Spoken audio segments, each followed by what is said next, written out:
Hey everyone, I'm JoJo Siwa, and right now I am here with BuzzFeed to talk about my firsts.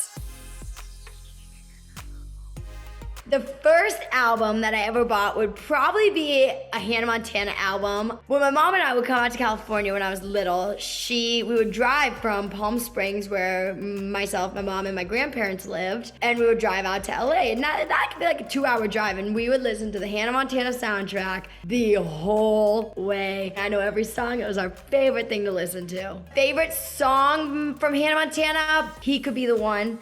But I like to replace it and say She Could Be the One. It's my favorite thing to do. First A-list celeb that followed you. Meghan Trainor is actually the first A-list celeb that followed me. She is the coolest human ever. And now she's like literally my sister, my family, my best friend. I was actually at the Kids' Choice Awards, and she was the first ever A-list celebrity that I went up to, and she was like, oh my God, you're JoJo Siwa. Like, I love you. Ooh, first big purchase. So when I was on Dance Moms, every kid on the bus ride the very first week had an iMac, and I didn't. And I felt like a loser.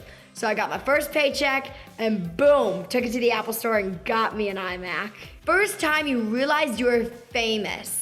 Yet to have it. I don't know. I don't like to look at myself as I'm famous. When I came out, I was like, whoa. When Miley Cyrus knew who I was, that was a big eye-opener for me. Heard her music. I'm like a huge Miley Cyrus fan.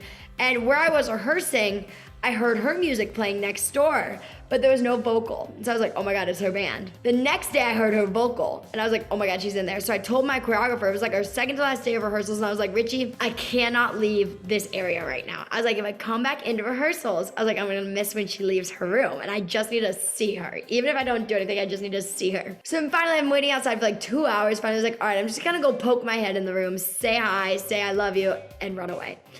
And I did that, and as I went in, she was coming out with her mom, and my heart dropped. I mean, I sank, and she was like, oh my God, you're JoJo, right? And I was like, I don't know, am I? Like, I couldn't even think. First BTS memory that comes to mind from filming the J-Team. When we were filming Change Me, which is one of the finale numbers in the movie, it's one of the finale songs, we were all so loopy and out of it, and I like to use the term punch drunk. We were just all like, oh my God, we're on hour 16 of hearing this song. Now it's the best number in the film, but it was really funny. My first celebrity crush, oh boy. Probably Zac Efron, Miley Cyrus. Demi, I did. It's my girlfriend went to their concert. She says that was her gay awakening. For me though, it was watching the video of that performance. I was like, I like that a little too much.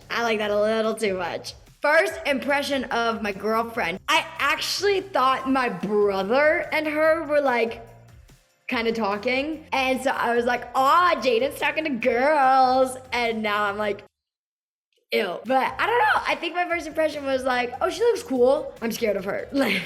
First embarrassing moment on stage. Ooh. I mean, I've had plenty when I was a dancer, but I'm gonna go when I was on tour. I fell on stage. That was pretty embarrassing. I've ripped my pants 450 times every time I perform. Guarantee every time I perform, I rip my pants. It's like a known thing. I rip every single pair that I own. But I think the most embarrassing would have to be when I was in Dublin, Ireland, and I wear a side ponytail and bow, and in the middle of my performance, I have like a fake ponytail that has a bunch of colors on it and extra hair, and it just starts to like slide out, and I was like, oh God. For me, there's so much to look at on my stage. The odds of somebody looking at my hair flying out is 0. So for me, I just have to pretend like it's not happening. First big date. Ooh. What's funny is my girlfriend and I, we dated for like 5.5 months and before we actually went on our first date. We went on our first date when we were in Disney. We actually went to the park together in Orlando, Florida, and that was really fun. That was our first date. First crazy or funny fan interaction. One time I was on this cruise ship and this girl just came up to me and stood right in front of me and was just like bug-eyed looking at me. And I was like, hi.